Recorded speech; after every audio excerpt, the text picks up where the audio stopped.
Clearly, I agree with the objectives of sustaining rural services, local services, whether in transports or in healthcare or in libraries or in post offices.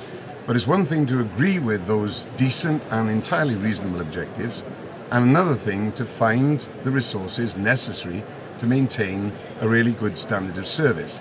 Now, it is true that the Labour government has put more money in support of the post office than any previous government, and clearly, as recently as this year, Labour's demonstrated in practical terms its commitment to local transport, especially bus transport, collective transport, by additional support for free bus services and the maintenance of bus services in rural areas. The problem is, and it's a problem that's faced in many spheres and under all governments, there are limitations on the resources that can be provided.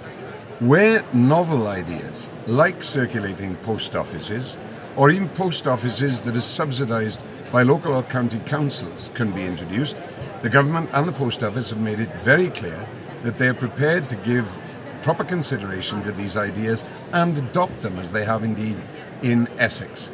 So hopefully we can see more of those initiatives coming through. I say this as someone heavily dependent on the local post office in my own village, and hopefully, if we can get the transfer of people from dependence on cars into greater interest and acceptance of collective transport, good for the environment, good value for money, good for safety, then clearly the passenger numbers will go up in the rural areas, as they have hugely in the urban areas, and that's the way to get more services.